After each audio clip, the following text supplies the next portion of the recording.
Next, we have a video submission from Nico from France. Take it away, Nico. Always love to hear from you.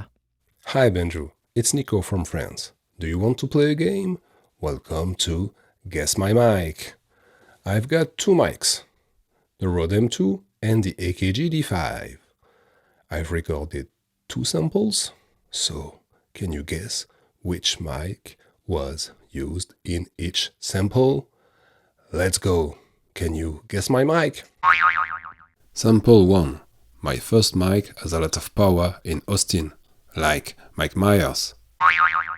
Sample 2. My second mic is a boost junkie, like Mike Del Gaudio. So Benju, did you guess my mic? The second mic was on the right of the screen at the beginning of the video, but you were right. There's only a tiny difference between those two mics, and I can use either of these. The sound will be as good as possible. So thank you for all your advices, Benju. You're the best. See you, Benju. Nico from France, thank you very much for the video submission. Like always, I appreciate you. To answer the question, yeah, I was able to determine which microphone was which from the samples. What I was listening to was the top end.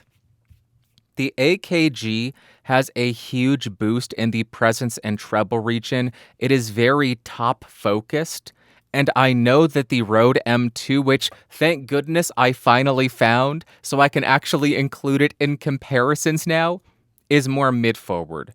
So I was listening for mid-forward sounds and extremely bright sounds. So microphone 1 to my ear sounded like the AKG D5, and the second microphone sounded like the Rode M2. Now I have switched over to the AKG D5 because now I am able to provide you this comparison, but I could have been completely wrong in identifying which microphone was which in your sample set. Also, I wasn't able to determine which microphone you were using to introduce the test because you held up the D5 and the M2, so it wasn't one of those unless you have multiples of them. So yes, I was able to identify which microphone was which in that A-B comparison, but that is why. This was a side-by-side A-B comparison, and you challenged me to identify it. The average listener is not going to be listening with that level of focus on the microphone. And most recordings that we put out are not A-B comparisons. Most of our recordings are using a single microphone to convey an idea, to convey a topic. And when we have somebody listening to us discussing that topic or that idea, they are not focused on the microphone, they are focused on the words coming out of our mouths. To conclude, yes, it is possible to identify which microphone is which between the Rode M2 and the AKG D5 when you are doing an A-B comparison and switching back and forth and back and forth.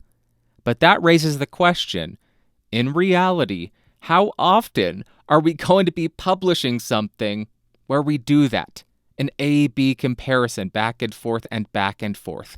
I would venture a guess that it is never a clock that we do that. I don't think, unless that's the purpose of the video, unless it is an A-B comparison video, unless it's a microphone review video where you're trying to help people understand the differences between the mics. But outside of that, I don't see any situation where that would be a thing. For the average consumer, they are not going to be listening intently what the subtle characteristics of the microphone that you're using are. They are going to be listening to what's coming out of your mouth, and they are certainly not going to be A-B comparing week to week or release to release. Nico, thank you very much for the follow-up video. Always love hearing from you. You sound great. Thank you for giving me the opportunity to get on my soapbox and talk about how microphones are fun, but the average consumer doesn't care. Get what you like, get what sounds good on you, and make the content that you want to make.